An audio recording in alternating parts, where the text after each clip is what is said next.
Shalom, shalom frères et sœurs dans le Seigneur, c'est votre humble servante Sandra Mbouyi. Je vous invite à être là très nombreux ce 11 avril au Doc Eiffel. Nous allons célébrer la mort et la résurrection de notre Seigneur Jésus-Christ. Que le Seigneur vous bénisse.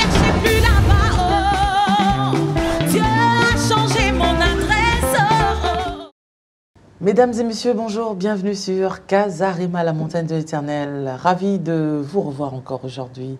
Et dans le cadre de notre émission Mon Histoire, témoignage choc, nous recevons pour vous une sœur en Christ, une sœur dans le Seigneur, qui est la grande sœur d'un chantre de l'Éternel, d'un frère que nous aimons bien dans le Seigneur. Ses chansons vous font du bien, vous l'aimez. En tout cas, mais aujourd'hui, nous recevons pas la personne elle-même, nous recevons sa sœur. Pourquoi? Parce qu'elle a des choses à nous dire aujourd'hui. La sœur, c'est qui? C'est la sœur Lucie Bakenda, qui n'est autre que la grande sœur de notre frère Michel Bakenda. Elle passe sur ce plateau aujourd'hui pour nous donner plus de clarté par rapport à tout ce qui s'est passé récemment. Je ne pense que je n'ai pas à répéter encore ce que vous savez déjà, mais plutôt elle est là pour pouvoir nous apporter plus d'éclaircissements sur pas mal de zones d'ombre et nous dire aussi des choses que l'on ignore. Parce que c'est vrai, le constat que nous pouvons faire aujourd'hui, nous parlons d'amour, mais en vérité, l'amour n'est plus dans les cœurs des gens. Nous chantons l'amour, nous prions soi-disant l'amour, mais les mêmes qui prient, c'est les mêmes qui calomnient. Les mêmes qui prient, c'est les mêmes qui insultent. Les mêmes qui prient, c'est les mêmes qui n'hésitent pas à passer devant les médias pour calomnier les gens, pour diffamer les gens, pour insulter les gens. Et puis, quand ils finissent de faire leur travail de calomniateur, de diffamateur, ils se retournent, ils se mettent à genoux. Seigneur, ne m'oublie pas. Bénis-moi, Seigneur, Seigneur. Pensez-vous vraiment que Dieu écoute ce genre de prière? Parfois, vous pensez que quand vous agissez comme ça, vous êtes juste. Mais est-ce que devant le Seigneur, vous êtes réellement juste? Voilà, nous revenons encore. L'amour encore et l'amour encore. Dieu est amour. Et très souvent, comme moi j'aime le dire, je l'ai entendu chez un homme de Dieu qui dit « Nous aimons beaucoup arranger notre relation. Nous prenons soin d'avoir une bonne relation avec Dieu, mais pas avec nos frères et sœurs. » Ça, c'est très important. Or, Dieu, on ne le voit pas, mais on dit l'aimer. Mais comment est-ce que les gens que nous voyons, nous n'arrivons pas à les aimer réellement, mais nous disons aimer Dieu? Est-ce que notre amour, là encore, est sincère? On continuera d'en parler, mais pour cette fois, je préfère déjà recevoir la sœur Lucie Bakenda, sans plus tarder. Bonjour, ma sœur Lucie. Bonjour. Comment ça va? Je ne saurais répondre à cette question pour le moment. Pourquoi? Parce que dire ça va, ça serait juste en apparence. Et dire ça ne va pas, ça serait l'occasion de donner au diable la victoire. Alors je ne sais répondre à cette question. D'accord. Bon, je pense qu'après cette émission, ça ira beaucoup mieux. Je le souhaite, en tous les cas. Dieu est tout puissant. Voilà. Alors, comme je l'ai dit, vous êtes venu nous apporter beaucoup plus de clarté par rapport à ce dossier scandaleux qui s'est passé dernièrement, oui. Où pour répondre, pour me mettre à la place de tous ces gens, moi je dirais plutôt des personnes qui ont bonne conscience, oui. Et qui ont été lésées, choquées, mais dans le bon sens. Pas ceux qui se fâchent pour ne rien dire, ceux qui insultent sans rien comprendre, mais je me mets juste à la place des personnes qui ne peuvent pas vous poser des questions directement et qui, si ces personnes étaient là actuellement, je suppose que ces personnes vous poseraient ces questions que je vais vous poser là maintenant. Celle de savoir qu'est-ce qui s'est passé. Le frère Michel Bakenda est aimé. Je pense qu'il est sorti comme ça du jour au lendemain. Comme un frère bien-aimé, Marc Tabou aime bien dire « la mystique a fourmi ». Mais on ne dira pas « la mystique a fourmi », on va dire plutôt par la grâce, la souveraineté du Par la Seigneur. grâce du Seigneur. Oui, parce qu'il y en a encore 7000 qui sont cachés et dont peut-être là, au moment où nous sommes en train de parler, on ignore qui sont ces futurs héros géants que Dieu va faire sortir. Il fait partie de ces personnes qui étaient dans l'ombre, que Dieu a pris le temps de préparer comme il a fait avec David. Et du jour au lendemain, les gens ont été surpris de voir, waouh, c'est qui ce talent? Mais comment ça se fait qu'il était caché? Mais alors, il était là, Dieu travaillait avec lui. Alors, de voir du jour au lendemain comme ça un frère aimé par les gens, un frère adorateur, un frère qui, la louange, l'adoration coule dans ses écrits comme si c'est de l'eau. Donc c'est tellement facile avec lui d'écrire des choses qui touchent les âmes et qui fait du bien. Ça peut trouver quelqu'un dans des problèmes, dans des circonstances difficiles et ça sait apaiser les cœurs. Alors comment ça se fait que cette personne, à qui beaucoup de personnes n'ont pas mis la foi, évidemment, c'est là où en fait on est blessé si on place notre foi en une personne. La Bible nous recommande de placer sa foi en Dieu. Mais l'amour, je dirais, beaucoup de gens l'aiment. Et il y en a encore aujourd'hui qui continuent à l'aimer, malgré tout ce qui s'est passé. Mais ces personnes qui l'aimaient sincèrement se posent cette question. Qu'est-ce qui s'est passé pour que notre frère en arrive à là, à s'exposer comme ça? C'était caché, mais ça a fini par sortir. Est-ce que c'est quelque chose qu'il faisait depuis longtemps et qui au final ça a fini par exploser? C'était une bombe qu'il cachait, qui a explosé. C'est une poubelle qu'il a accumulée, qui a fini par sentir mauvais. Qu'est-ce qui s'est passé? Est-ce que vous êtes aussi la bonne personne pour répondre à ces questions? Être la bonne personne pour répondre à cette question serait vraiment très confus. Michel Bakenda, c'est d'abord un homme. Avant d'être le chantre de l'Éternel que tout le monde connaît, moi je voudrais faire une petite parenthèse et vous parler de Michel Bakenda, l'homme. Michel Bakenda est mon petit frère. Donc les gens pourront trouver ça déplacé que je parle de lui parce qu'ils penseront que je ne suis pas objectif.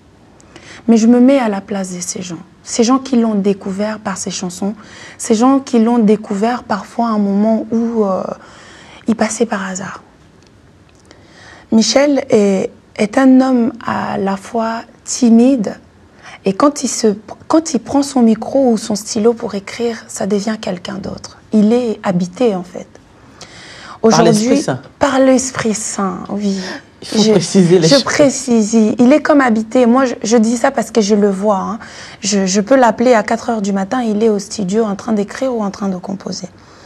Aujourd'hui, cet événement qui s'est passé, qu'on appelle un scandale, le mot est petit pour moi. C'est pire qu'un scandale. Moi, j'appelle ça un cambriolage, en fait. J'appelle ça un cambriolage, en fait, dans le corps du Christ, parce qu'en fait, on oublie parfois que lorsque Dieu met sa grâce dans une personne, le diable ne dort pas. Pendant que Dieu travaille avec Michel, le diable aussi est en train de travailler juste à côté. Il cherche un moyen de faire son job, de pouvoir passer au-delà et de pouvoir détruire. Et c'est ce qu'on oublie souvent, en fait. Quand un homme marche, il peut prier le matin et puis commencer à marcher dans la rue. Quand on marche dans la rue, on ne va pas dire qu'on est tout le temps, en fait, avec l'Esprit Saint. Parfois, il y a l'humain qui parle. Quelqu'un peut nous insulter, on réplique, voilà. Donc, c'est ce Michel Bakenda, l'homme qui a eu peut-être un moment de faiblesse, peut-être un moment dans sa croisade en fait, qui a été touché. Je ne suis pas là pour justifier, ni même pour dire telle chose est faux ou telle chose est vraie. La seule chose que je souhaite dire, c'est l'ampleur que ça a pu prendre dans la vie, en fait. Dans la vie de Michel, dans la vie de sa famille, dans la vie de l'adoration même. L'adoration subit une sorte de cambriolage, je pèse mes mots en disant ça. Combien de personnes ont été touchées par les cantiques de Michel? Combien de personnes n'ont pas pu avoir l'accès à la prédication, mais l'accès à l'adoration? Combien de femmes sont chez eux avec 4 enfants, comme vous ou moi, sans pouvoir aller à l'église, mais pouvoir mettre juste une chanson de Michel Bakenda et entendre en fait Dieu leur parler ou faire quelque chose, apaiser leur cœur. Combien de mamans ont pu chez eux un jour prier pour leurs enfants par une adoration. C'est pour ça que j'appelle ça un cambriolage. Ils ont touché la vie de Michel, mais au final, c'est notre vie, en fait, le corps de Christ qui a été touché. Je suis vraiment attristée par cette situation. Et parfois, en fait, j'essaye d'autres objectifs pour me mettre à la place des autres, à la place de ces gens qui écrivent. J'essaye de me dire, si Michel n'était pas mon sang, quelle réaction j'aurais eue? Et j'ai toujours la même réponse. En tant qu'enfant de Dieu, la première réaction que j'aurais eue, c'était celui d'empêcher le diable de s'installer définitivement dans ce combat. C'était celui de la prière, de la repentance, du pardon même, de la purification. C'est ça les mots qui me reviennent. Et c'est tout ce que je trouve en fait comme réponse à donner à cette question. Alors, ces gens se posent la question, bon, tout à l'heure vous avez dit, vous n'êtes pas là pour dire que ceci est faux, ceci est vrai, mais vous reconnaissez quand même que les images qui ont circulé sont des vraies images de sa personne. En fait, les images, je ne suis pas là pour reconnaître les images qui ont circulé. Je suis là pour reconnaître qu'il y a un problème. Je reconnais qu'il y a un problème. Et je reconnais aussi qu'à chaque problème, il y a une solution. Aujourd'hui, je suis là aussi pour reconnaître qu'il y a des personnes qui ont été touchées. Il y a toute une génération de mamans, de jeunes femmes, de jeunes adorateurs qui ont été touchés par ça. Maintenant, Michel, en voyant ces images, je n'ai pas envie en fait d'encourager ou de sous-estimer l'ampleur qu'a ces images. Non, je ne ferai pas ça. J'évalue le problème et j'essaye d'apporter une cohérence à ce problème. La question que je me pose, c'est que l'adorateur qu'on a connu hier, qu'on s'est parfois ce matin-là réveillé avec cette adoration en chantant « Je t'aime, tu le sais » ou une autre adoration de Michel. Ces images ne se sont pas passées 1 heure après cette adoration. Ce sont peut-être des images ou des vidéos qui ont daté de d'X temps. Plutôt? Je ne saurais le dire. Hein. Ça serait vraiment très grave si j'étais dans la pièce ou si j'avais ça dans mon téléphone, voyez. Donc, ce que je voudrais dire, c'est que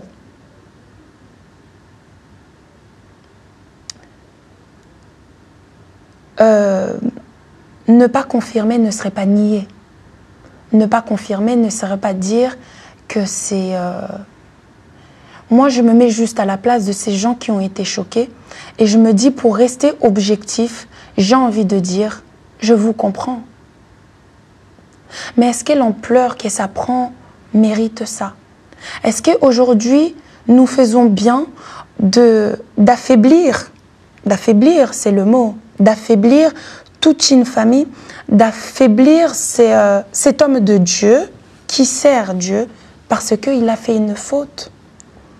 Est-ce que nous sommes vraiment là pour aller chercher les erreurs ou ces erreurs? Combien de femmes se réveillent le matin, vont prêcher et le soir même insultent leur mari? Est-ce que ces femmes, juste parce que ça se passe en cachette, on devrait arrêter on devrait dire, ces femmes-là ne sont plus des enfants de Dieu? Ne sont plus des serviteurs de Dieu? Combien de femmes ou des personnes prêchent tout en laissant tomber leurs enfants, par exemple? Il n'y a pas de petit péché. Il n'y a pas de grand péché. Il y a juste un péché qu'on reconnaît et qu'on demande à Dieu la repentance. Et qu'on demande à Dieu d'intervenir. Mais pour que Dieu intervienne, parfois ça demande une forte prière, en fait. Alors, il y a aussi autre chose, c'est que ce que beaucoup de personnes ont reproché aux frères, c'était d'avoir été un peu trop actifs sur les réseaux sociaux alors que le scandale était en cours. Et ce que beaucoup de gens attendaient, c'était simplement que le frère reconnaisse qu'il est tombé et qu'il se répande et qu'il demande pardon, chose que ces personnes n'ont pas vue de lui. Au contraire, ils l'ont vu être là, tranquille, postant des choses, écrivant des choses. Donc c'est comme si le but, c'était de les énerver encore, alors qu'ils étaient déjà en colère. En fait, il y a aujourd'hui, on vit dans un monde où on ne peut pas faire semblant que les réseaux sociaux n'existent pas. On est tous pratiquement dépendants de nos téléphones et d'une façon de faire vivre en fait notre quotidien. La preuve, j'ai mon téléphone qui est juste à côté, vous avez le vôtre, et chaque personne qui va nous suivre aura forcément son téléphone. Que les gens pensent qu'il le vit bien, ça veut dire que ces gens-là n'ont pas d'enfants. Ça voudrait dire qu'ils ne savent pas ce qui se passe en fait. Personne ne peut dire que l'image que le frère Michel a mis était une image instantanée. Parce que moi, je peux confirmer une seule chose, c'est que je vois sa souffrance, je la vis avec lui. C'est toute une famille qui vit cette souffrance avec. Ma mère est dans un état où chaque jour, je ne sais même pas comment la rattraper en fait. Elle souffre énormément de cette Ma histoire. maman souffre terriblement. À quel point? Au point où en fait, il y a un tensiomètre juste à côté d'elle. Et il faut prendre sa tension tout le temps. Et chaque fois, j'espère que sa tension baisse au moins à 15 pour que ça soit faisable, que ça soit vivable. Ma mère, c'est une femme coquette, mais qui n'arrive même plus à trouver goût en fait à se maquiller. Les mêmes réseaux sociaux que mon frère publie. Il faut savoir que mon frère vit au Congo et ma mère vit en France. Mon frère a fait un semblant de vie pour montrer à ma mère qu'il continue sa vie de tous les jours. C'est-à-dire, il essayait de lui montrer, maman, je vis, je surmonte. Et il y a quelque chose aussi qui me vient à l'esprit, c'est de dire, les gens attendent la repentance. Mais qui nous offre la repentance? C'est Dieu ou c'est les gens qui nous regardent? Qui doit offrir sa repentance à Michel? C'est bien la question qu'on se pose, puisque les gens tiennent tellement à ce que... Bon, ça c'est par rapport aux propos que les gens disent hein, ou écrivent. C'est tu as péché, on a vu ça sur les réseaux, donc tu dois aussi avoir une repentance publique. Oui, mais il a péché envers qui exactement?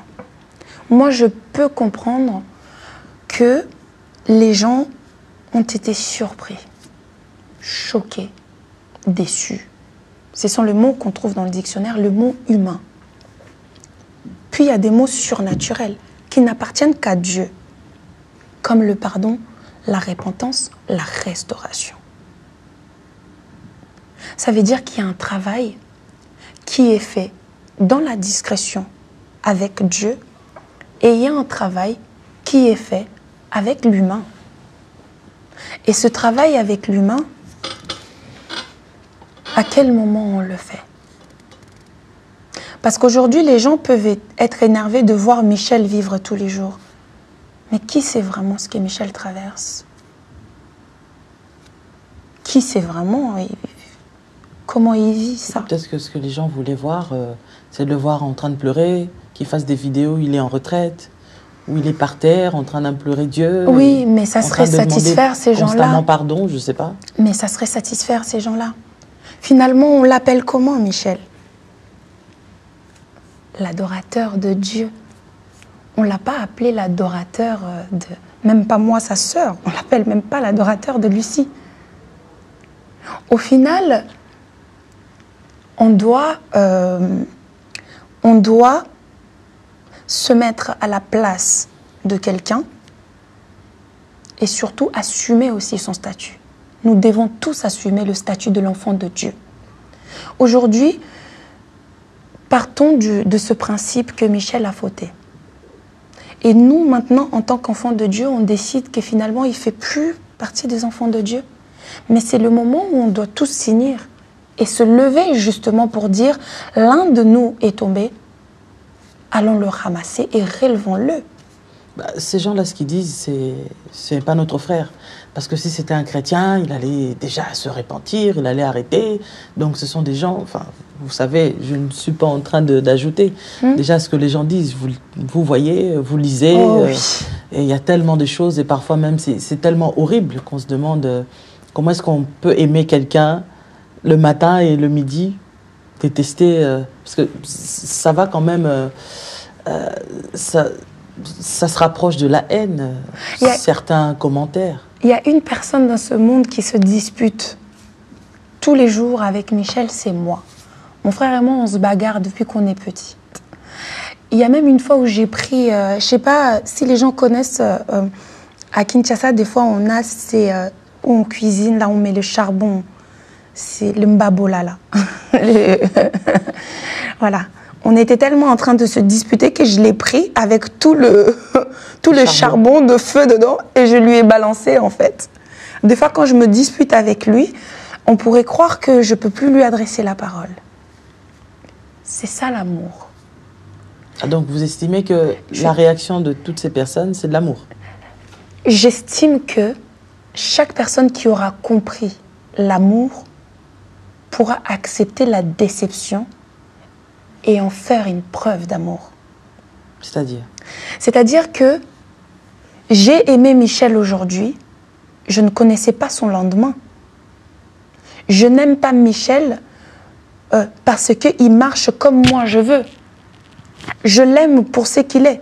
C'est-à-dire que je suis capable de l'accepter même si un jour il ne marche plus comme je le souhaite, comme je le veux.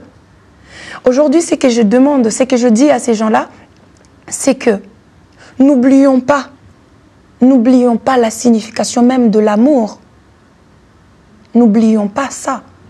Essayons d'aller chercher cet amour qu'on a au fond de nous pour nous dire, avec une seule parole, aidons-le en fait à se relever. Le fait d'insulter Michel, ça annule le péché? Ça l'aide à se repentir plus vite? Non.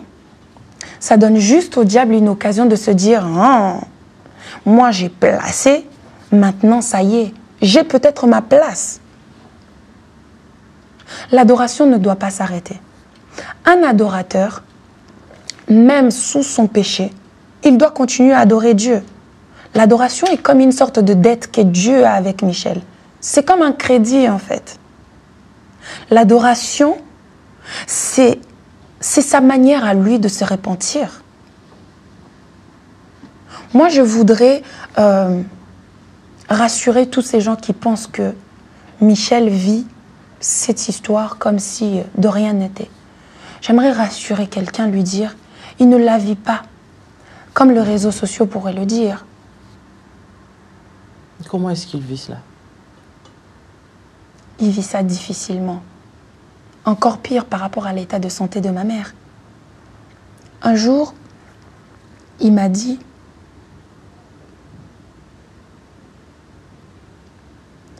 Alice, est-ce que j'ai tué quelqu'un? Vous savez, c'est fort hein, d'entendre ça. Je ne savais plus quoi faire. À un moment donné, j'étais impuissante en fait.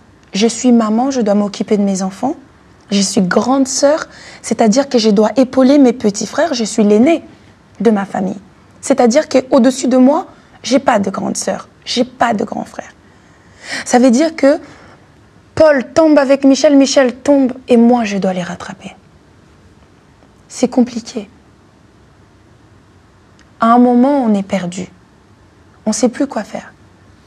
Je ne connais pas des gens haut placés pour aller aider Michel. Je ne suis pas millionnaire. Je n'ai pas l'argent à sortir pour payer des gens, pour faire des choses. Mais j'avais compris que j'avais Dieu. Et surtout, j'avais la prière, j'avais l'intersection. C'est pour ça que j'avais fait ces chaînes de prière en ligne pour mobiliser les gens, pour leur dire, n'abandonnons pas. Ne l'abandonnons pas. Moi, j'ai envie de parler à une maman qui a son fils à la maison. J'ai envie de parler à une grande sœur qui est aussi, parfois, qui pourrait se retrouver à ma place. J'ai envie de parler à un papa, à un père. Je ne parle plus qu'à des personnes qui sont derrière leurs ordinateurs ou derrière leur téléphone. J'aimerais toucher à ton cœur d'une maman. Tu es une maman, regarde ton enfant à côté de toi. Peut-être qu'il n'a que 2 ans, peut-être qu'il n'a que 3 ans. Mets-toi à la place de la mère de Michel. J'ai envie de parler à une grande sœur. J'aimerais te dire, mes nuits en ce moment sont difficiles. Chaque jour, je me réveille peut-être avec ces messages sur les réseaux sociaux, mais envahi par la peur, par la tristesse. Et si je n'avais pas Dieu? Et si on n'avait pas Dieu? Parce que chaque jour, il y a une nouvelle. Chaque jour, il y a une nouvelle. Si je vous montre mon téléphone, quand tout ça a commencé, j'ai reçu le premier jour 325 messages d'insultes. Mon frère m'a dit... Et pourquoi c'est à vous qu'on envoie les messages d'insultes? Pourquoi à moi? J'ai envie de dire heureusement, c'est à moi. J'ai envie de dire heureusement. Vous vous rendez compte, à chaque fois que je reçois un message, je me dis c'est un de moins à mon frère. C'est un de moins à ma soeur. C'est un de moins à ma mère. Et qu'est-ce qu'au final la famille a à voir là-dedans?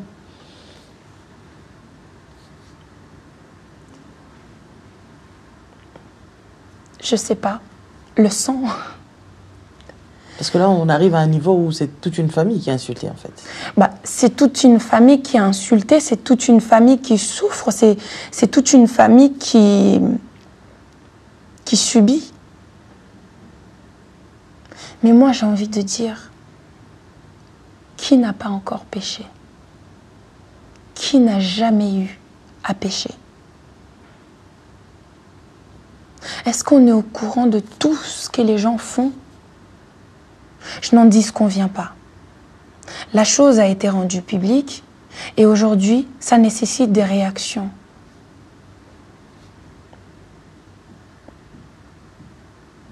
Mais où vont toutes ces réactions?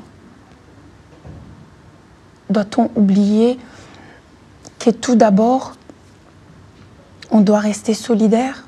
Tout d'abord, ça ne touche pas que Michel. Au final, ça touche l'adoration en elle-même. Parce que derrière Michel, il y a toute une équipe en fait. Derrière Michel, éteindre Michel, c'est éteindre aussi toutes les choses qu'il a mises en place.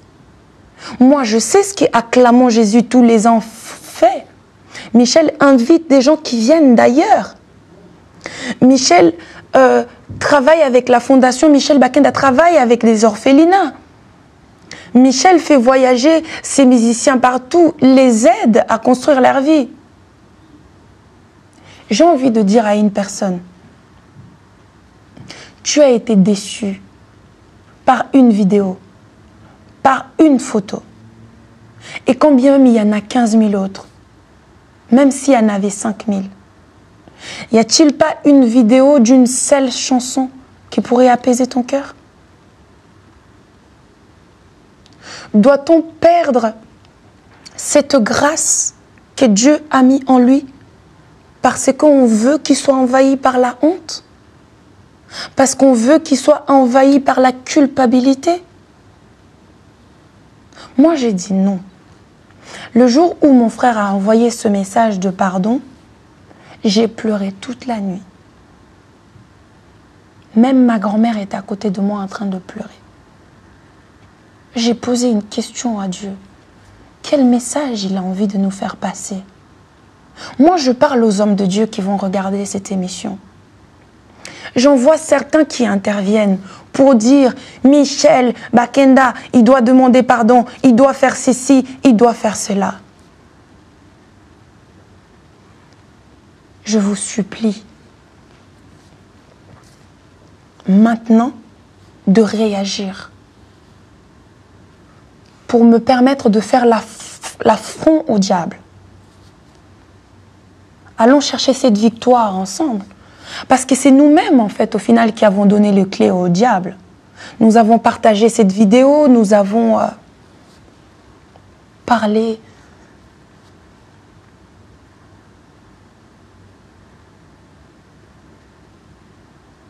j'aurais voulu être chez moi et même entendre mon frère faire ses vidéos sur Internet et dire des choses et qui sont en bonne santé, en fait. Ça m'aurait suffi, moi. Évidemment. Dernièrement, il n'y a pas très longtemps d'ailleurs, on a pu voir le frère en train de chanter avec votre autre petit frère, Paul. Paul, oui. Et puis il y a un moment où il entonne le cantique en chantant tu es mon antipoison, tout ça. Qu'est-ce que cela veut dire? Ça veut dire ce que vous entendez. Nous implorons à Dieu d'être notre antipoison, notre antidote. Parce que mon frère Marche, il a été empoisonné. Ah bon? Oui. Par qui? On ne sait pas. C'est arrivé comment? Quand? Cette histoire est très compliquée. Moi, je me rappelle, un matin, pendant que tout ça se passait, Michel restait quand même assez fort. Fort dans l'esprit.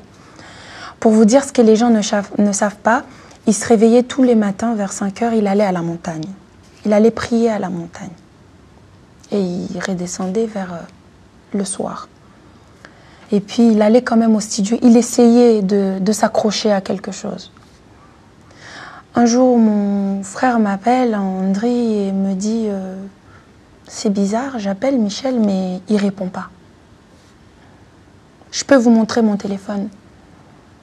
On commence à l'appeler, il ne répondait pas. C'est tard dans la journée qu'on a appris que mon frère avait été enlevé, menotté, avec tous ces musiciens. Et qu'est-ce qui s'est passé, en fait, on ne comprend pas trop cette histoire. Bah, donc, il faisait partie des personnes arrêtées dernièrement. Il faisait partie des personnes arrêtées. Il y avait mon frère et tous ses chantres, y compris les femmes. Ils ont tous été arrêtés. Pour quelle raison? L'histoire dit que les gens étaient venus chercher un bassiste qui s'appelle Jérémy.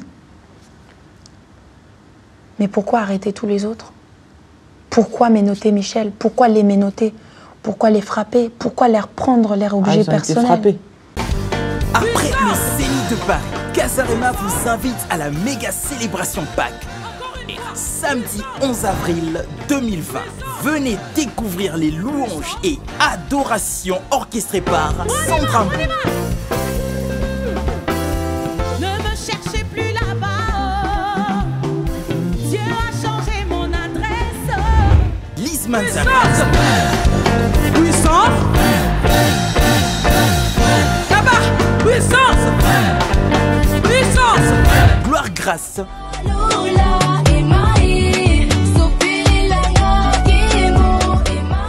Alkambumba.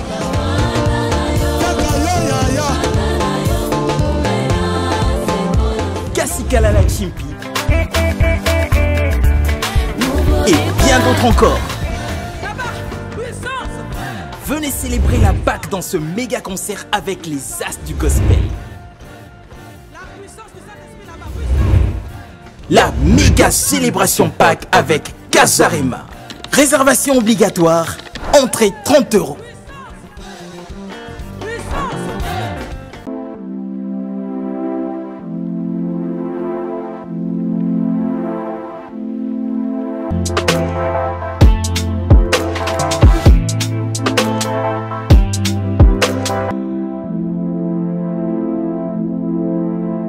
C'est votre serviteur, le prophète Francis Nawala, que vous avez toujours suivi sur Casarema. Le 24 avril, nous aurons une veillée dîner pour les couples, les familles. Faites-vous enregistrer parce que les places sont limitées. Nous croyons en la puissance de Dieu qui sera là. Nous parlerons sur les petites bêtes qui détruisent les couples, qui détruisent également les familles. Et je ne serai pas seul, nous serons avec le couple prophète Manzambi et son épouse Maman Lise. Nous parlerons sur ces petites bêtes qui détruisent les mariages, qui détruisent les familles et qui peuvent amener beaucoup de choses mauvaises. Nous croyons en des familles restaurées et n'oubliez jamais que selon Dieu, La famille se construit autour du couple et non autour des enfants. Autour du couple et non autour des enfants. Soyez les bienvenus. Que Dieu vous bénisse. Bien sûr. Bien sûr. Et ils les ont amenés, ils ont été arrêtés. Mais maintenant, quand je vois ne serait-ce que cette histoire, je me pose la question. Est-il devenu un criminel? Mais ça a quelque chose à voir avec ces images à lui qui ont été diffusées sur les réseaux sociaux ou... Nous n'avons pas de réponse. La personne qui est était fait derrière tout arrêter, ça? la personne qui apparemment qui était arrêtée, c'était pour une autre histoire. Mais nous restons quand même confus. Quand on vient pour arrêter une personne, c'est-à-dire qu'on a un mandat d'arrêt. Mais pourquoi amener tous les autres? Et personne ne peut dire qu'il ne connaissait pas le visage de Michel. On ne peut pas dire qu'il a été arrêté par erreur. Ces pauvres enfants qui ont été arrêtés, le Florian, Yvon, même Rachel, Adassa, ils ont tous été arrêtés ce jour-là. Il y en a même qui ont passé la nuit là-bas. Ça a commencé comme ça. Mais jusqu'à être frappés quand même, là, ça va loin. Bien sûr qu'ils ont subi des violences. Ils ont été amenés dans des voitures qu'on ne pourrait même pas tracer.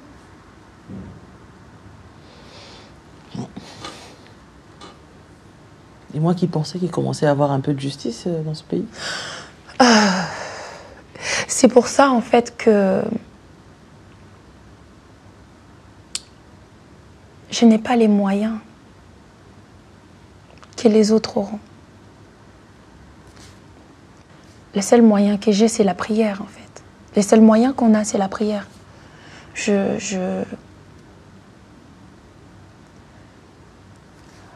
Quand vous voyez, en fait, ton petit frère, parce que quand c'est comme ça, j'ai envie de dire mon petit frère, se faire arrêter pour une raison qui n'existe pas, pour un motif qui n'existe pas, et qu'on n'a même pas la... C'est un enlèvement, en fait.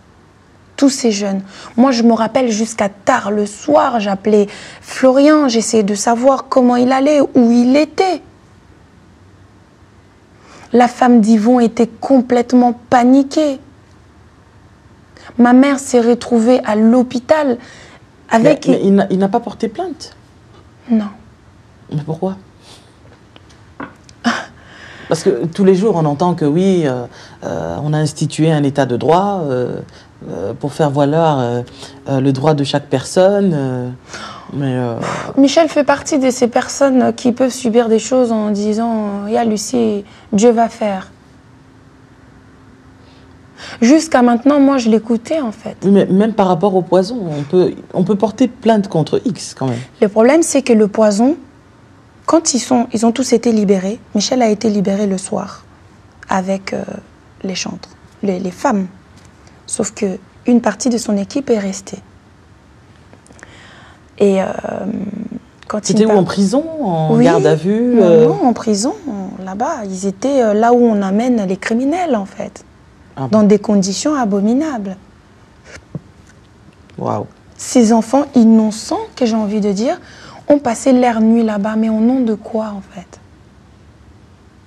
Au nom de quoi et pourquoi? J'ai pas de réponse. Quand il sort, je parle à mon nom. Hein. Je ne suis pas Michel Bakenda. Je suis Lucie.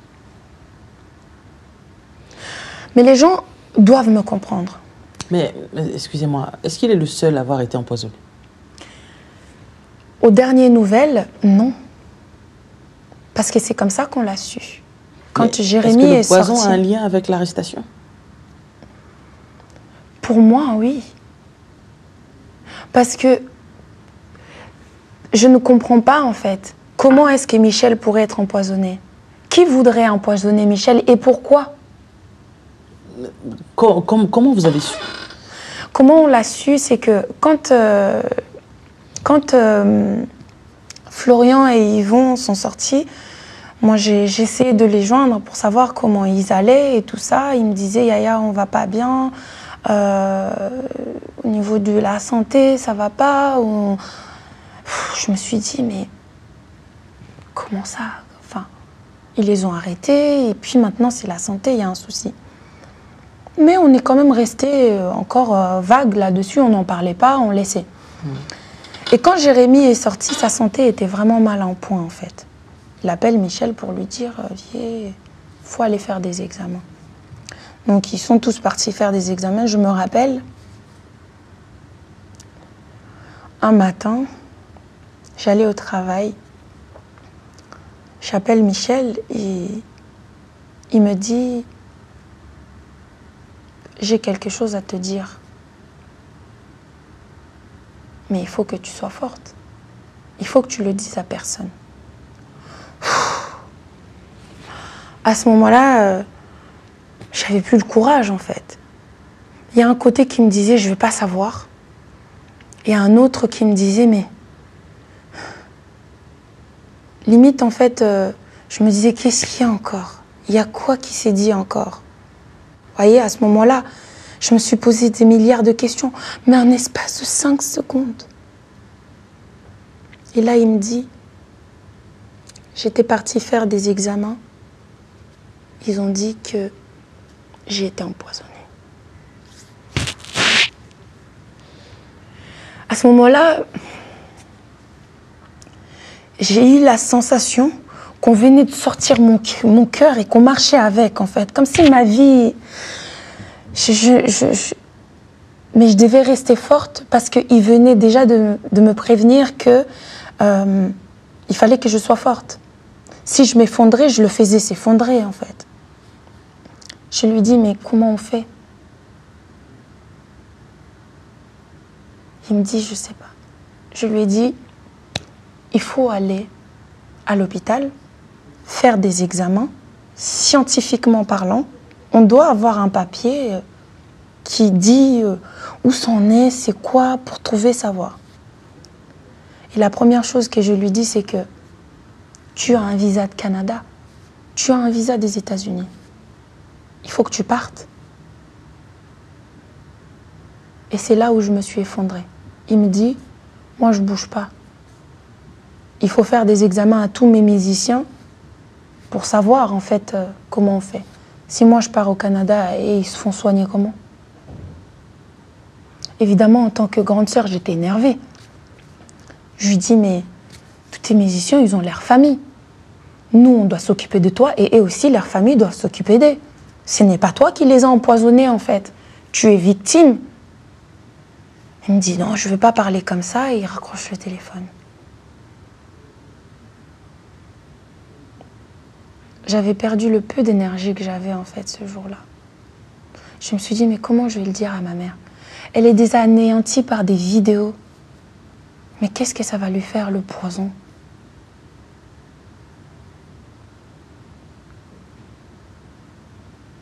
Et là, il est parti faire des examens. Et j'ai reçu. Il m'a envoyé les résultats. Il avait des présences de métaux lourds dans son corps. Les organes n'étaient pas touchés. Mais c'est un poison retardé. C'est un poison retardé. Pendant ce temps-là, tout le monde pense qu'il va bien. Mais non, il ne va pas bien. C'est un poison retardé. Il y a de l'arsenic dans son corps. Maintenant, c'est même plus la peur de vidéo avec laquelle je me réveille chaque matin. C'est la peur que lui ne se réveille pas qui m'envahit en fait. C'est la peur qu'un jour, ça arrive à un point de non-retour. Mais c'est pourquoi? Qui a une réponse à ça? Si je n'ai pas gardé le silence aujourd'hui, c'est à cause de ça, de ce poison. Mais pourquoi et au nom de quoi? On ne peut pas rester. On ne peut pas rester dans l'ignorance face à ça. Là, ça veut dire que non seulement ils ont commencé par sa réputation, mais ils ont voulu aller plus loin. c'est-à-dire toucher sa vie. On ne peut pas. Je comprends tous ces gens qui ont été déçus. Je comprends tous ces gens je comprends tout ça. Mais maintenant, ce n'est plus le moment. Ce n'est plus le moment. Michel a besoin de chacun de nous. Pas que de moi, sa sœur. Parce que je prie tout en ayant les émotions au fond de moi. Comment tu te mets à genoux en disant, Nzambe, Seigneur, épargne mon frère? Mais comment? Par quel moyen? Pourquoi lui? Pourquoi il a été empoisonné? Qu'a-t-il fait qui n'est pas pardonnable? Qu'a-t-il fait, mon frère, en fait, pour mériter la mort? J'ai même pas envie de verser mes larmes, mais c'est plus fort que moi, en fait. Ça me met en colère. Pourquoi le poison? Pourquoi? Je vois, il a fait une chanson avec mon frère où il est en train de prier. Et je vois mon petit frère Paul derrière, qui commence limite à faiblir, qui commence à voir la tristesse monter en lui. Et tout ce que les gens étaient en train de dire à ce moment-là, c'est Michel a gardé son téléphone avec lui. Il est en train de... Non, j'ai envie de te dire, toi qui vois que le téléphone, regarde-le sur la chaise à laquelle il est assis. Il n'arrive pas à se tenir droit. Il n'arrive même pas à s'asseoir. Parce qu'à ce moment-là, il avait tellement mal au ventre. Je peux vous montrer les messages. Je suis aux toilettes toutes les 10 minutes.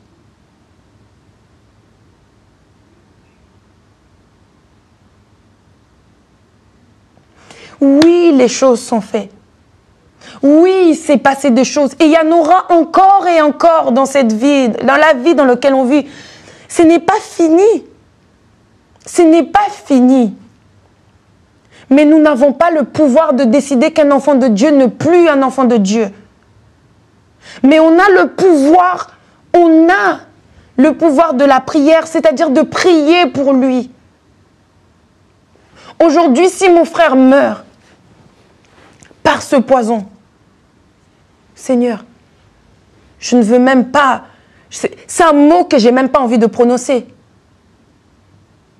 Vous allez faire quoi? Vous allez venir dire, on ne savait pas.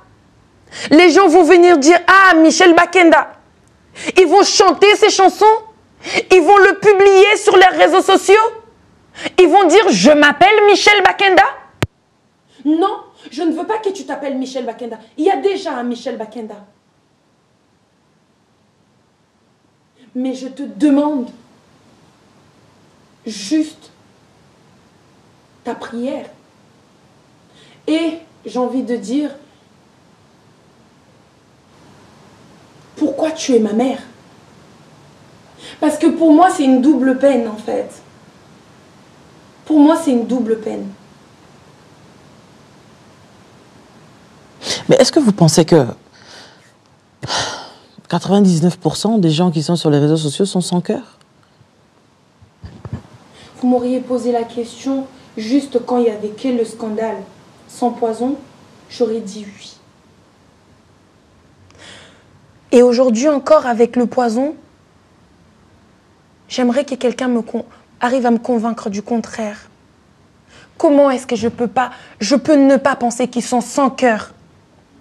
Parce qu'ils décortiquent chaque geste. Mais ils n'arrivent même pas à voir la différence entre l'adorateur Michel d'il y a quelques jours et celui de cette fois-là. La tristesse qui dégageait dans son adoration. Il subit une maltraitance. Pour moi, mon frère subit une maltraitance psychique, mais qui commence à devenir physique, qui l'est. Parce que pendant qu'il prend tous ces traitements, où je peux vous montrer, pendant qu'il prend tous ces traitements, ce n'est pas moi, sa grande sœur, qui va aux toilettes à sa place. C'est lui qui y va. Si ce poison le tue aujourd'hui, c'est toute une famille qui est brisée. Ma mère ne s'en remet. Elle n'arrive déjà pas à se remettre du scandale. Est-ce que vous souffrez d'être la sœur de Michel Bakenda? Aujourd'hui, parce que vous n'auriez pas été sa sœur, on serait même pas en train de parler de tout ça. Aujourd'hui, oui, parce que c'est pas une souffrance de regret, c'est une souffrance d'impuissance. Je souffre d'être sa grande sœur.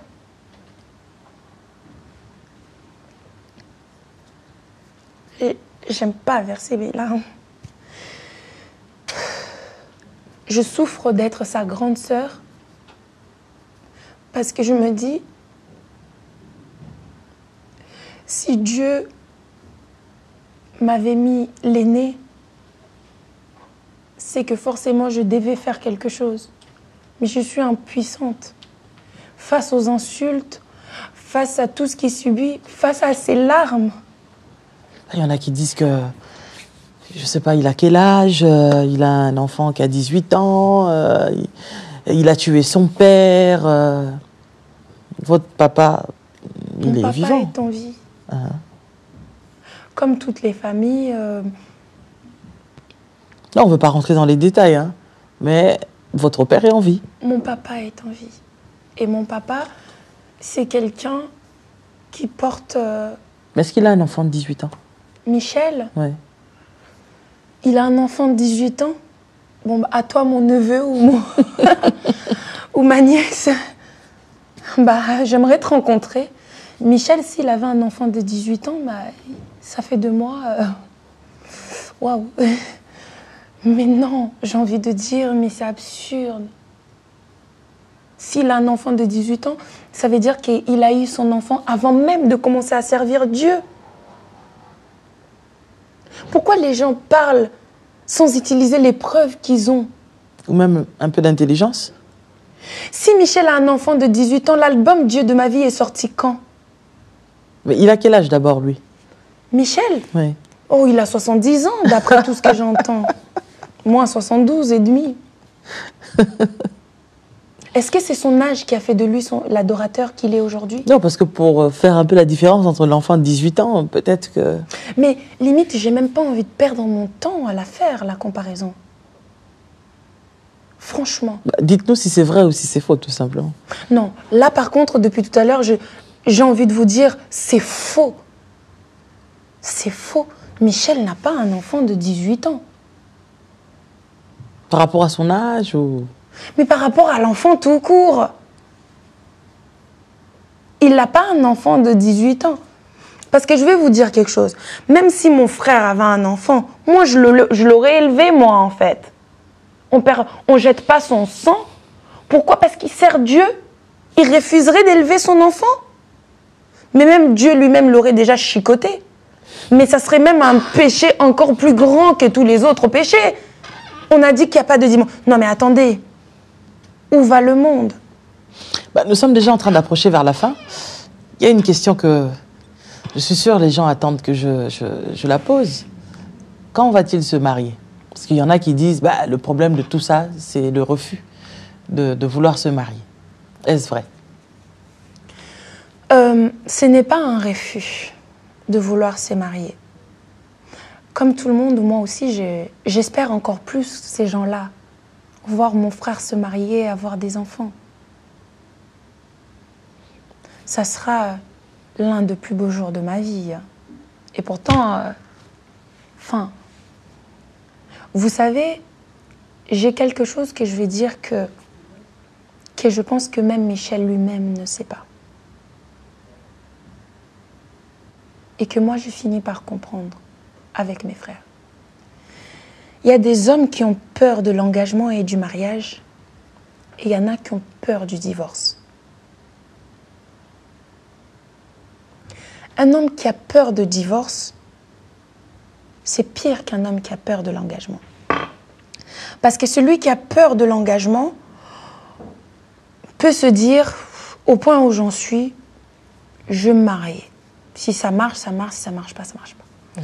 Mais celui qui est tétanisé par le divorce ne s'engage pas à la légère.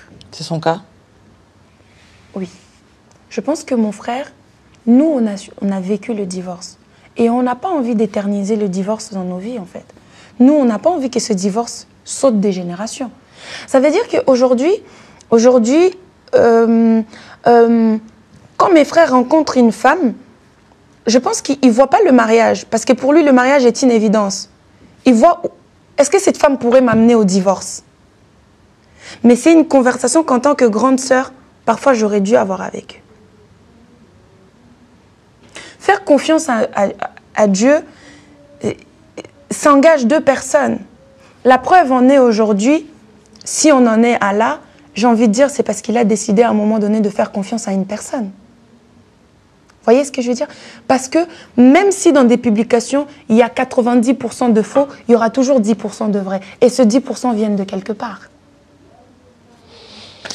Ma foi, il est libre de s'engager quand il veut. Et personne n'a, je pense, le droit de l'infliger bon,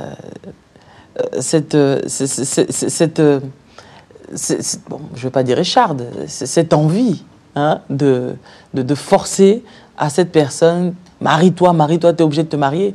Pendant ce temps, il y a pas mal de gens, hein, parmi même les personnes qui aiment insulter les gens, eux-mêmes ont des soucis dans leur foyer qu'ils n'arrivent pas à régler, mais cherchent à régler les soucis des autres. Tu vois?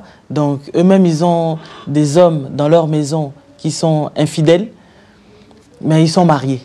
Tu vois? Mais ils cherchent à tout prix que le frère là, bon, en fait, c'est un peu un souci que nous avons.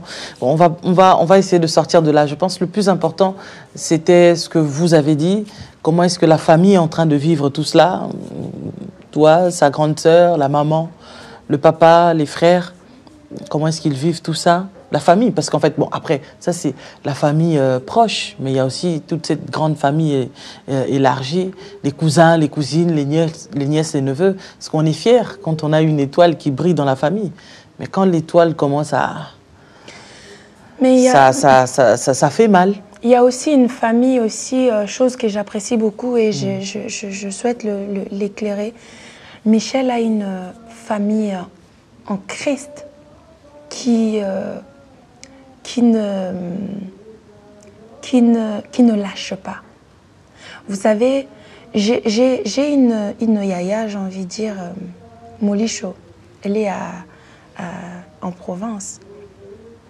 Cette femme-là m'a encouragée. Hein. Cette femme-là m'a aidée. J'ai des personnes qui appellent des pasteurs.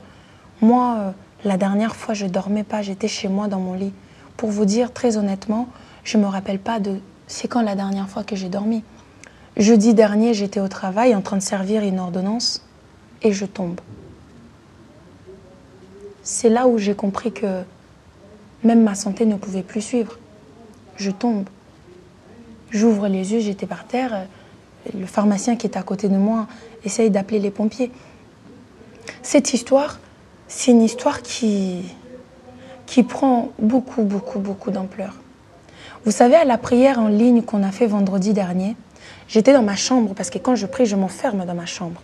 Donc j'étais dans ma chambre en train de prier et j'entends une enfant. C'était une voix d'une petite fille, en fait, qui priait « Amen au nom de Jésus ». Et à un moment donné, la petite, elle dit « Mon tonton » et tout ça.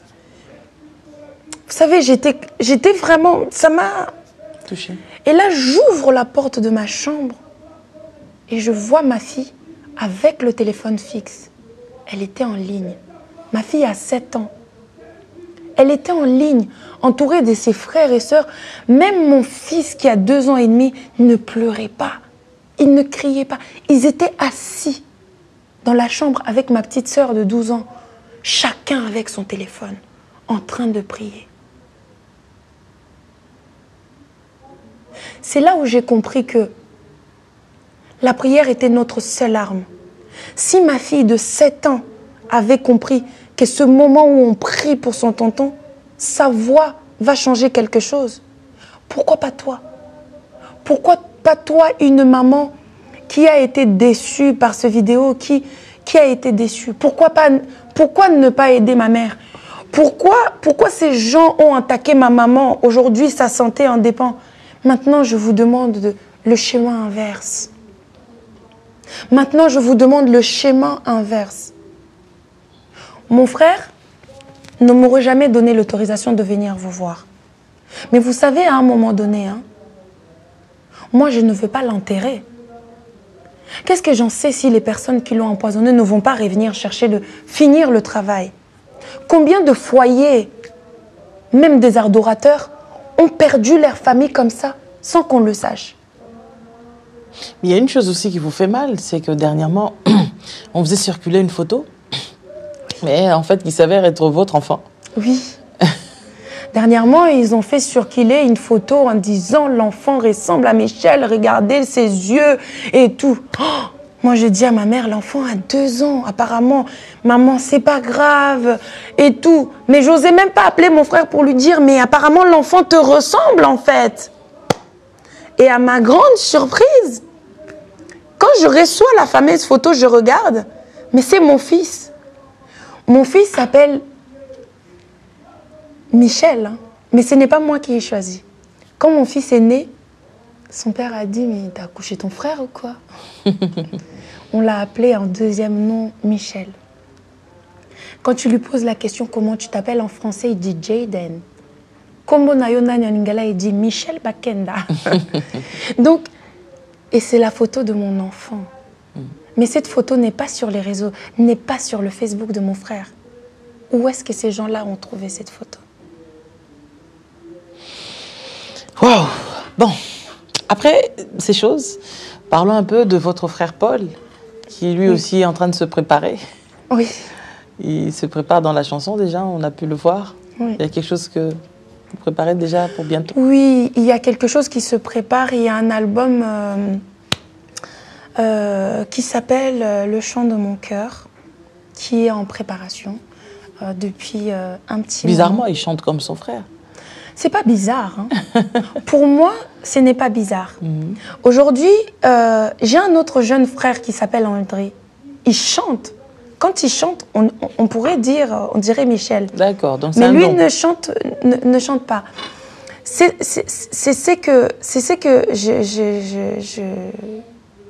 Paul ne chante pas comme Michel.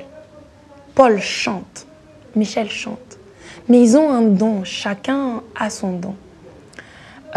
Beaucoup de gens ont critiqué Michel en disant mais pourquoi il n'a jamais, inclus Paul dans son groupe, pourquoi ci, pourquoi ça. Mais quand Dieu met une grâce sur une famille, on peut faire tout ce qu'on veut. Si la grâce de Michel s'endort, elle se réveillera ne serait-ce que sur son enfant ou sur un autre membre de la famille. Paul prépare son album depuis un moment.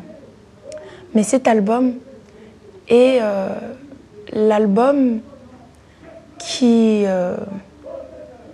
qu'on aurait pu dire pas maintenant, avec tout ce qui se passe.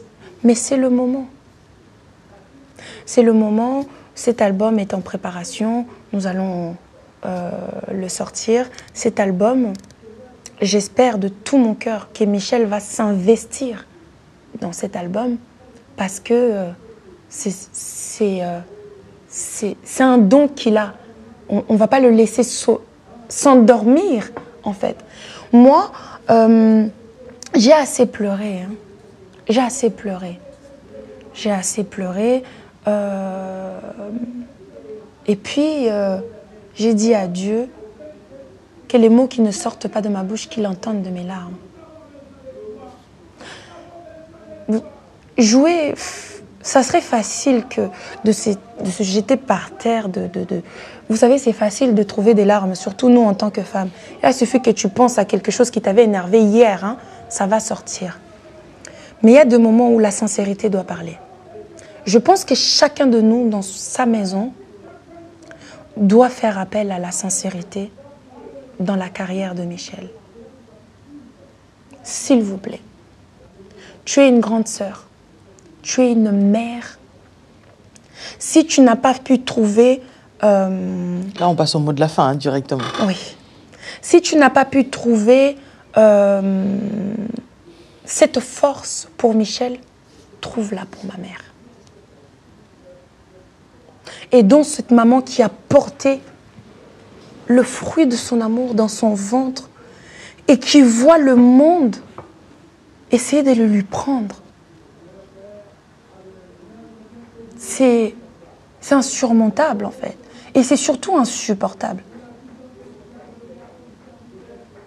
Si mon frère avait été un artiste mondain, le monde aurait trouvé une façon de l'amener encore plus haut. Ils auront fait passer. Mais est-ce qu'il a mal fait de choisir d'être un adorateur du Christ? Est-ce que c'est le message qu'on est en train de lui faire passer? Est-ce que Dieu lui-même, si Dieu ne nous pensait pas capables de pécher, il n'aurait jamais envoyé son Fils afin que nous soyons délivrés? Ça n'existerait pas le baptême. Michel est là, vous et moi, nous allons être là. Il y a des prières en ligne. J'invite les gens de se connecter pour prier. Toi qui dis que tu as été déshonoré par Michel, alors je t'invite maintenant en fait à aller faire entendre ta voix. Viens faire entendre ta voix autrement, par la prière. Montrons au diable que nous ne savons pas que lui donner l'opportunité de briser. Nous pouvons reconstruire.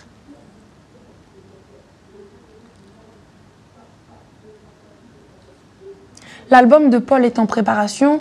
L'album de Paul va arriver. L'album de Paul ne va pas tarder. On est vraiment en préparation. Mais comment parler de l'album de Paul alors que mon frère a le poison dans le sang? Comment je fais en fait, ne serait-ce que pour m'asseoir là et commencer à parler que de ça en fait, alors que mon frère est en train de mourir? S'il vous plaît,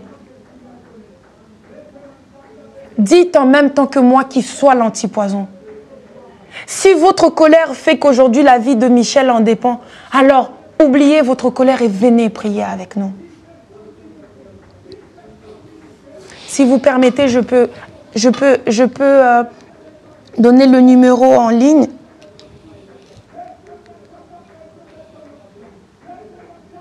Nous avons commencé depuis le premier vendredi du mois de février et ça va tenir jusqu'à tout le vendredi du mois de février. On se connecte au 07 55 50 11 26 et le code c'est le 48 08 70. L'objectif de cette prière, c'est la repentance, la restauration, le non définitif au cambriolage que le diable est en train d'effectuer dans l'adoration. Disons non et disons stop à cela. Voilà, merci beaucoup à vous d'être venu sur ce plateau. Merci. Je pense que le peuple de Dieu vous a entendu. Et de la même manière qu'ils ont partagé le scandale, j'espère qu'ils vont agir de la même manière pour partager votre message de paix. Du moins, on l'espère. Parce que pour partager les scandales, ça, les gens savent le faire. Mais quand il s'agit de parler du bien-être des gens, il y en a de moins en moins. Parce que le diable, ce qu'il aime justement, c'est les scandales. Mais la Bible dit que le scandale viendra. Mais malheur par qui viendra le scandale? Donc ne soyons pas des objets de scandale pour nos frères et nos sœurs et n'appuyons pas les scandales parce qu'en fait, on n'y gagne rien là-dedans. Voilà, on vous dit merci d'avoir suivi cette émission. On se retrouve très prochainement. Soyez connectés et branchés sur Casarema. Merci à la technique. Merci au PDG, le prophète Blaise Manzambi. Et merci à tous ceux qui n'oublient pas que nous avons un grand rendez-vous. Le 11 avril, nous avons une grande célébration spéciale Pâques. Ça sera dans la salle Doc Eiffel avec beaucoup d'artistes. En tout cas, soyez là, hein, connectez-vous sur Casarema pour pouvoir réserver déjà vos places. Le 24 avril, nous avons un dîner pour les couples. Mais les célibataires sont aussi les bienvenus. Ça sera avec le prophète Francine Gaola. Le thème est les petites bêtes qui dérangent les couples. Donc on vous invite nombreux. Il faut déjà acheter vos places pour prendre part à ce grand dîner, parce que l'année dernière, nous avons fait un dîner qui a été vraiment une réussite. Et puis, nous avons renouvelé ça aussi cette année 2020. Donc, si vous voulez faire partie des princes et des princesses cette année 2020 pour ce dîner, connectez-vous sur Casarema et réservez déjà vos places. Vous pouvez nous écrire, nous appeler et on vous dira comment faire pour déjà acheter vos places. C'est un dîner. Donc, qui dit dîner, il y aura à manger, il y aura à boire et ça, c'est pas gratuit du tout. Donc, il faut déjà acheter vos places. Voilà. Et puis, on a beaucoup d'événements cette année sur Casarema. N'oubliez pas, nous avons aussi, pour clôturer l'année, notre événement à Bercy. Donc, on est déjà tout doucement en train de préparer tout ça. Mais n'hésitez pas à vous connecter sur Casarema, aller sur nos pages Facebook, Instagram, etc. pour avoir les news.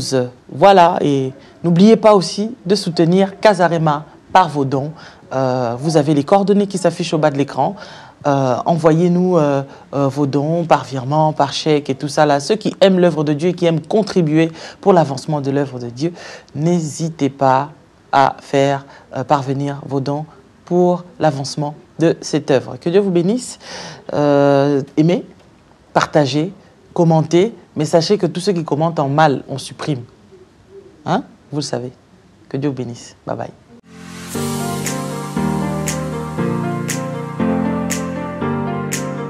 Reçois la grâce au nom de Jésus de Nazareth. Une flamme de feu pour ta famille. Aucun sorcier ne te touchera. Recevez la grâce. L'église Arbre de Vie Turin en Italie vous convie à sa soirée de gloire. Sois libre. Sois libre. Sois libre. Sois libre. Sois libre. Sois libre. Sois libre au nom de Jésus. Sous l'autorité spirituelle de la soirée, l'apôtre William Skilde. Tu pouvais rater au mois de janvier, mais tu ne rateras pas au mois de décembre. L'homme aux paroles prophétiques, l'homme aux paroles de résurrection. Ne rate pas cette soirée, c'est la soirée de la visitation. Que le Saint-Esprit fasse de toi une flamme de feu. Accompagné de l'invité spécial, l'apôtre King Eric. Dieu t'a dit que ta femme va tomber enceinte. Hein? Hein? On se connaît quelque part, on s'est une fois vu, on s'est une fois salué, on s'est jamais rencontré. Mais qui s'appelle Karim? C'est toi qui t'appelles Karim. Quelque chose de fort en train d'arriver dans cette salle. Lève les deux mains. Je suis venu dire à quelqu'un, et je le ressens dans mon esprit, tu regrettes le temps passé. C'était bien, tu as touché aux choses, mais maintenant tu ne le vois plus. La prophétie faite chair. Un spécial jeudi prophétique sous une onction apostolique. En date du 20 février 2020 à partir de 19h. Non loin du stade de la Juventus, via San Sovino, bar 243, bar 27. Ne manquez à cet événement sous aucun Tu rentreras dans la promotion. Pour votre édification spirituelle, suivez des puissants témoignages, des puissantes prédications, des puissantes prières en live, des émissions chrétiennes, des clips top gospel.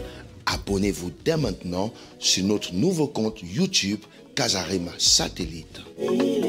La Bible dit que vous devez vous entretenir par des psaumes, des hymnes, des cantiques spirituels, chantant et célébrant de tout votre cœur les louanges du Seigneur. Dès à présent, abonnez-vous sur notre chaîne YouTube Casarema Satellite 2. Vous serez alerté en temps et en heure de chaque nouvelle vidéo. C'est très simple, en un clic, vous êtes abonné. Sa bonté est insondable, sa fidélité toujours à... Casarema, le canal qui te transmet la vie. Casarema, la chaîne qui t'emmène dans la présence de Dieu. Alors, abonnez-vous massivement. Sa bienveillance